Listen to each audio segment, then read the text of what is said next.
करते। विजय कौशिक जी, एक को हिंदू उनका सीधा आरोप ये है कि हमारे काम पर क्योंकि कोई सीधा जवाब आपके पास नहीं है, पॉलिसीज पर आप घेर नहीं सकते, तो आप ये सारे मुद्दे निकाल कर ला रहे हैं चुनाव में।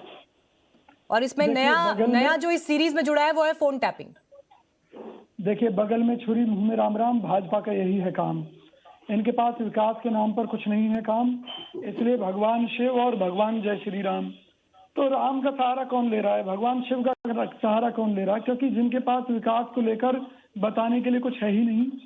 और रही बात विपक्ष की, तो आज पूरा देश जानता है कि किस तरह से भाजपा जब उत्पीड़न करने पर आती है तो किस स्तर तक ये लोग राजनीति में गिर चुके हैं कि सीबीआई और ईडी का ये लोग खुलेआम इस्तेमाल कर रहे हैं। और चुनाव के समय पर लेकिन पिंजरे का तोता तो यूपीए सरकार के टाइम पे कहा था सुप्रीम कोर्ट ने सीबीआई को। सुप्रीम कोर्ट ने कहा, सुप्रीम कोर्ट की अपनी एक अलग सोच है। सुप्रीम कोर्ट आपको भरोसा नहीं सुप्रीम कोर्ट की सोच पर? इसको आजाद कीजिए, सुनिए ना। लेकिन बीजेपी राज में तो बड़ा स्पष्ट है कि किस तरह से सीबीआई और ईडी का गलत इस्तेमाल कर रहे हैं। जो नेता जिसको ये भ्रष्ट बताया करते थे, जो दूसरी पार्टियों के लोग थे, उनको इन्होंने भाजपा में लेकर पाक साफ होने का सर्टिफिकेट दे दिया। ये लक्ष्मीपुर खीरी भूल जाते हैं जहां एसआईटी की जांच में मंत्री के बेटे के बारे में आता है कि उसने साजिश के तहत हत्या की है, लेकिन वहां इनकी कोई जांच नहीं होती, कोई सीबीआई काम नहीं करती, कोई ईडी काम नहीं करता इनके नेताओं के लिए।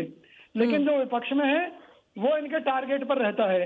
इनसे पूछिए, जब कांग्रेस के सभी नेता भ्रष्ट थे इनकी नजरों में, तो आज सैकड़ों कांग्रेस के नेता इनके यहाँ तो उत्तर प्रदेश में, लेकिन फिर कांग्रेस को मौका क्यों नहीं दिया जनता ने? जनता की अदालत में क्यों फेल हो गए? देखिए, जनता की अदालत में कांग्रेस इसलिए फेल रही कि भाजपा जो आई वो जुमलों के साथ आई, जुमले दिए अच्छे दिन आएंगे। तो जनता इतनी समझदार नहीं है कि जुमलों में और असलियत में जो है फर्क कर सके? नहीं, जनता कई बार झांसे का शिकार हो जाती है, धोखाधड़ी का लोग शिकार होते हैं ना। 89 से लगा था ये उनके चुनावी जुमले थे। मैं ये कहना चाहता हूँ, अभी जब इस्तीफों की बात चल रही थी कि भाजपा सरकार में भी इस्तीफे हुए, कांग्रेस सरकार में भी इस्तीफे हुए, केवल आरोपों के ऊपर, उनके बारे में भाजपा प्रवक्ता का ये कहना है कि उन्होंने गलत किया होगा तो इस्तीफा दिया।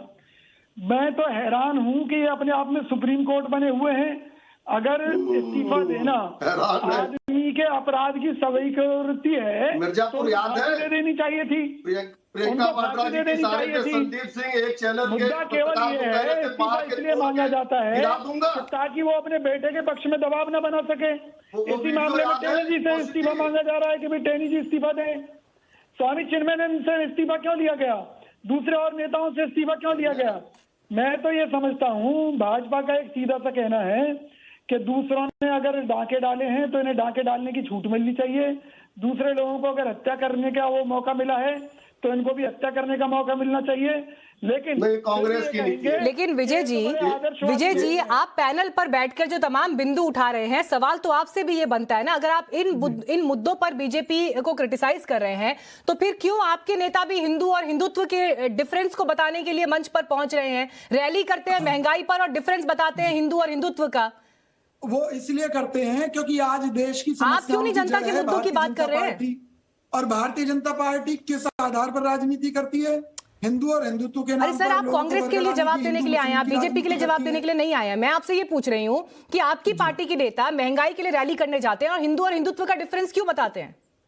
वो इसलिए बताते हैं ना क्योंकि देश की समस्याओं की जड़ भाजपा है और भाजपा जिस मुद्दे पर राजनीति करती है। मैं महंगाई पर सवाल पूछ रही हूँ आपसे। का फर्ज है महंगाई पर सरकार को क्यों नहीं घेरते आप?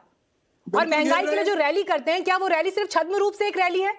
देखिए, उस पर महंगाई पर बात नहीं होती, संसद में महंगाई पर चर्चा नहीं हो पाती, क्यों नहीं घेरते आप संसद में सरकार को? क्यों खूब घेरते हैं। जब सरकार हमारी संसद में नहीं सुनती, हम वॉकआउट भी करते हैं, विरोध भी करते हैं। और कोई राहुल गांधी जी की एक रैली थोड़ी ना हुई है, उसके बाद में उत्तराखंड में रैली हुई है, उसके बाद अमेठी में प्रोग्राम हुआ, हर जगह महंगाई का मुद्दा उठाया है। कौन कहता है कि महंगाई का मुद्दा नहीं उठा रही? महंगाई को लेकर कांग्रेस जितनी लड़ाई लड़ रही है और कोई पार्टी नहीं लड़ रही। मैं आपको घनश्याम तिवारी जी, ये बड़ा आरोप। विजय कौशिक जी, आप लोग कहाँ हैं? ये तो लग रहा है कि लड़ाई मुख्य तौर पर बीजेपी वर्सेस समाजवादी पार्टी है, कांग्रेस कहाँ है? देखिए, मैं एक बड़ी सीधी सी बात कहता हूं कि कांग्रेस जब आजादी की लड़ाई में कूदी थी तब अकेले चलते चलते इतना बड़ा कारवा बन गया। सर वो ठीक देश है। की लड़ाई थी। आज हम वो देश की लड़ाई थी सर। आज हम सर, वो यूपी देश में की आपको लड़ाई कहीं थी। पीछे दिखाई दे रहे हैं, कांग्रेस की लड़ाई लेकिन नहीं थी। समय बदलेगा तो यूपी की सत्ता हमारे पास होगी, क्योंकि बीजेपी, समाजवादी पार्टी, इन लोगों से जनता का विश्वास उठता जा रहा है।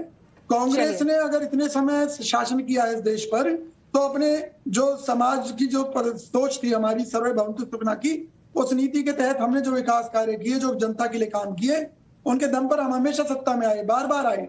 ठीक है, आज हम सत्ता से प्रियंका बाहर हैं, गांधी लेकिन की हम अगुवाई दोबारा में जीतेंगे, लौटेंगे। राहुल गांधी की अगुवाई में जीतेंगे, किसकी अगुवाई में जीतेंगे? देखिए, उत्तर प्रदेश हम प्रियंका गांधी जी की अगुवाई में जीतेंगे और पूरे देश के चुनाव हम राहुल गांधी जी की अगुवाई में चलिए, जीतेंगे। ठीक है। कांग्रेस के सभी नेता इसके लिए एकजुट हैं। चलिए, इस बात पर क्लैरिटी है आपको, लेकिन मैं एक चीज और कहना चाह रहा हूँ, सिर्फ छोटी सी, जी। कि आप ये देखिए, जब चुनाव का समय आता है बंगाल में किस तरह से इनकी सीबीआई और ईडी की जांच शुरू हुई थी।